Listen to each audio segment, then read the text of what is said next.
À 500 députés, lorsqu'un courant politique veut avoir la majorité parlementaire, comme on dit, ils veulent que la majorité parlementaire puisse basculer, puisse quitter du FCC à un autre courant. Mais c'est impossible. C'est le peuple qui choisit, c'est le peuple qui donne la majorité à un parlement. Et le peuple s'est déjà prononcé, c'est une fois pour toutes. Lorsqu'un courant politique veut avoir une majorité, ce courant doit attendre les autres élections. Donc, lorsqu'on donne 7 000 $, 7 000 je dis bien, à un député, multiplier les 7 000 par 500 députés, à supposer qu'ils veulent avoir toute l'Assemblée. 7 000 fois 500, ça fait 3 500 000 $ américains, chers collègues, qui ont été déboursés parce que certains collègues ont eu ça et nous avons des preuves. Le moment venu, nous allons les brandir. Vous savez, nous saluons l'avènement de la nouvelle technologie de l'information et de la communication. Nous avons des preuves.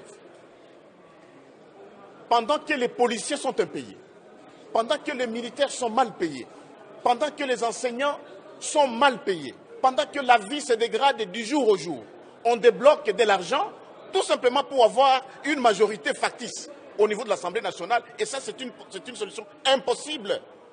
Je vous signale ici avec conviction qu'ils n'auront jamais cette majorité au sein de cette Chambre. Jamais. Ceux qui ont des oreilles pour entendre, il faut qu'ils entendent ça.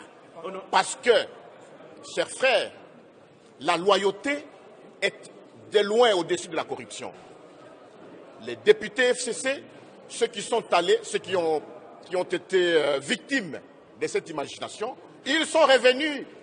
Ils sont revenus et le moment venu, nous allons le prouver. Donc, cette majorité qu'ils cherchent, une majorité factice, n'aura pas lieu. Donc, ils ont dépensé et l'argent et leur temps inutilement. Et le peuple congolais en souffre. Savez-vous que la Régie des eaux a dit que la semaine prochaine, peut-être qu'elle ne pourra pas fournir l'eau dans la ville de Kinshasa parce qu'il y a une dette de 5 millions de $, que l'État congolais doit à cette société. C'est extrêmement grave et nous les dénonçons, nous venons de les dénoncer au niveau de la Chambre et nous les dénonçons. Ne peut pas exister selon notre Constitution, article 110. Et donc, devant cette situation, le chef de l'État a tiré les conséquences sur le plan politique et maintenant, il faudrait qu'il puisse consulter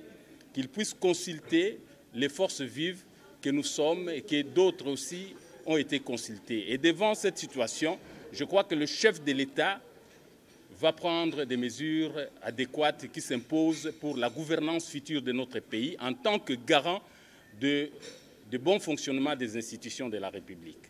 Donc, pour nous, notre proposition principale est que le chef de l'État doit nommer un informateur qui doit initier un travail au niveau du Parlement pour voir la possibilité de dégager une autre majorité afin que le pays ne puisse pas sombrer dans une situation d'arrêt de fonctionnement. Donc, le chef de l'État qui nous a consultés, nous lui avons suggéré de nommer un informateur qui va mener un travail de consultation, de dégager une autre majorité. À l'issue de cette nouvelle majorité-là, il va mettre en place un gouvernement basé sur les forces qui vont faire partie de l'Union sacrée pour donner au peuple congolais une gouvernance en vue d'atténuer la misère de notre peuple pour arriver à la prospérité demain. Donc voilà, notre suggestion a été présentée au chef de l'État. Et à ce titre-là, je crois qu'il a été très attentif à ce que nous lui avons suggéré. Et nous pensons, selon ce que le chef de l'État venait de nous dire, qu'il va encore, à l'issue de ces consultations, présenter son plan d'action. Disons, il va encore parler à la nation à l'issue de toutes ces consultations pour voir l'hypothèse de mettre en œuvre une formation, disons la formation d'un nouveau gouvernement qui va veiller à ce que notre peuple ne puisse pas continuer de vivre la misère, puisque la coalition actuelle a failli, et cette coalition-là, sur le plan politique, elle n'existe plus. Il reste maintenant la mise en œuvre pour recréer une autre coalition, et dans le cas où cette coalition nouvelle n'est pas possible, ne peut pas être mise en œuvre, nous avons suggéré au chef de l'État de dissoudre l'Assemblée nationale et de faire convoquer de nouvelles élections conformément à notre Constitution. Merci beaucoup. pona lingala. Lingala. Ok. Touti koyambama epa ya mokonzi pambate mokonzi. Non, encore. Premier match. D'accord. Voilà. Prêt? On y va. Prêt? Monsieur Eugène, vous venez d'être reçu par le président de la République dans le cadre de ces concertations. Peut-on savoir sur quoi tourner cet échange?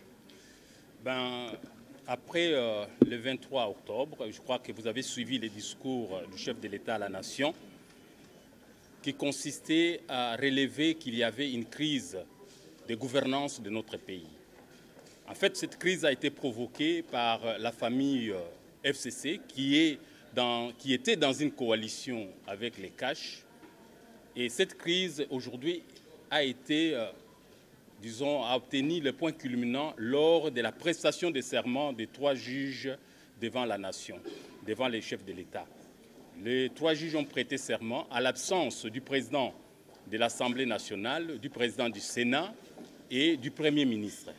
Alors qu'il était supposé que la coalition devrait être solidaire et travailler la main dans la main pour l'intérêt supérieur de notre peuple. Devant cette situation, le chef de l'État a constaté qu'il y avait une crise gouvernementale et a tenu à consulter la nation tout entière en initiant des consultations de personnalités politiques, de forces vives de la nation. À l'issue de ces consultations, nous, la démocratie chrétienne, nous avons constaté ce qui suit.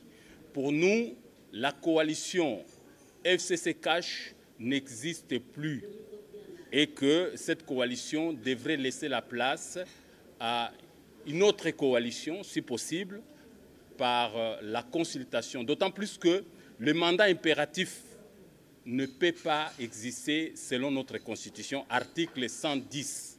Et donc, devant cette situation, le chef de l'État a tiré les conséquences sur le plan politique.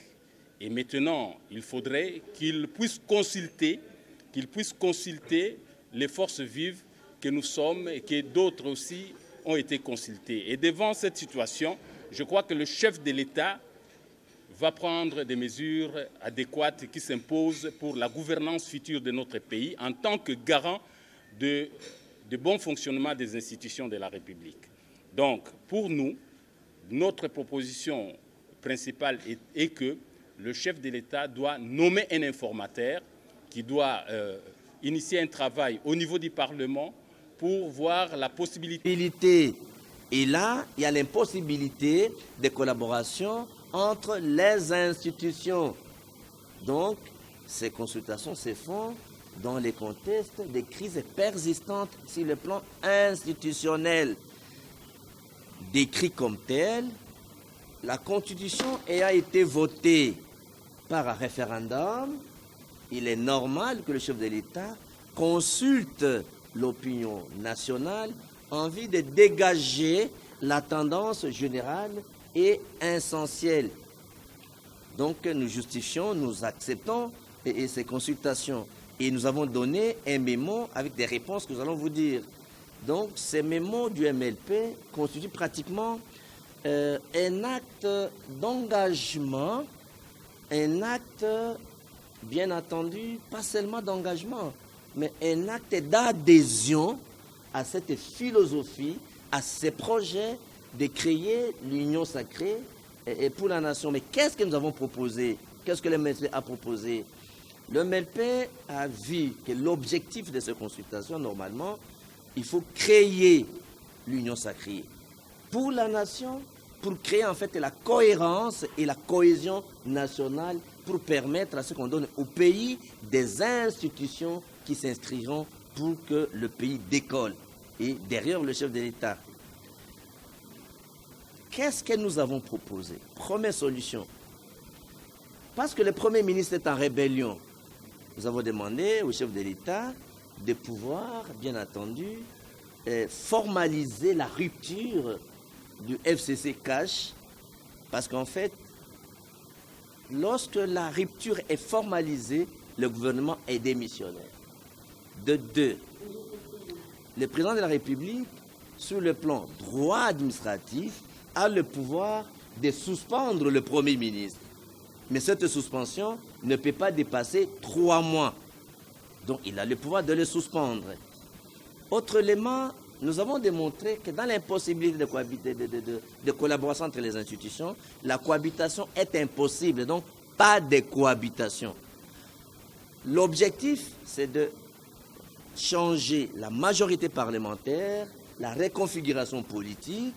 Le changement de la majorité parlementaire aura pour conséquence, on doit changer les bureaux de l'Assemblée nationale. Et pour conséquence, il y aura un nouveau Premier ministre. En défaut du premier plan, il faudra donc dissoudre purement et simplement l'Assemblée nationale. Il n'y aura pas de cohabitation. Voilà un peu la lecture du MLP qu'on a soumis au chef de l'État. C'est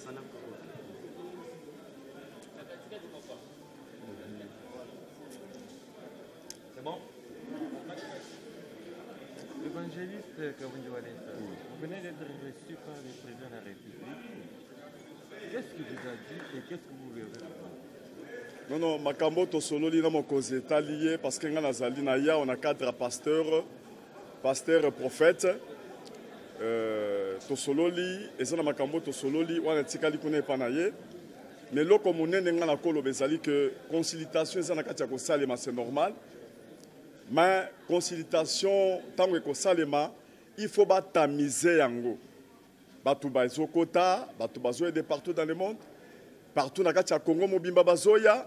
Mais eloko ekosala de façon que etamiser batamiser yango il faut mokozi na biso a conciliter pe nzambe tango ya ko conciliter nzambe nda ko bimisa fufu oyo bato bakoki kolia parce que bato bazozela après concilitation oyo tango ya ko bima akoloba nini yango nde biso tozala kati ya kosambela de façon que nzambe apesa ye intelligence na sagesse esprit ensemble ça na kati na ye et révéler ye orienter ye de façon que eloko ekobima et créer makelele te parce que ndenga ça to na kati ya ko conciliter boye peut-être cause appelle ba mususu balobi akoloba nini biso toye to sambela pe na yebisa pe ba congolais nyoso église nyoso de façon que to sambela pona mokonzi mboka de façon que nzamba pese mayele a conciliter ye moko nzambe ata biso to pese ba prophétie c'est normal ata ba tumso ba pese prophétie c'est normal mais esprit géant esprit nzambe esprit divine et pese ye e yano de façon que étamiser makambo nyonso tozoyebisa ye bato bazwa eloko moko ya malamu yango nde epesaki succès na David parce que azalaki mpe na kati ya bitumba ebele makambo ebele mais à partir ya concilitation malgré kazalaki na baconseiller mais abandaki mingi koconcilite nzambe et puis mpona koconstruire il faut qu'on construise na kati ya kimia yango nde Salomo atongaki temple po azalaki na kati ya kimia nazala mingi ya koloba te yango nde message nanga munene na koyebisa tout le monde mais makambo nga na koza na sololi na ye wana etali kaka biso na ye nzambe nanga pambola bino na ndenge ka ya prophétie au moins ni avenir ya mboka ndeni te wana naza kuna te nga na lobi ka nga na lobi wana nasali synthèse nzambe anobeneshe bonsi ngambi ni nzambe anobeneshe kwa jiki.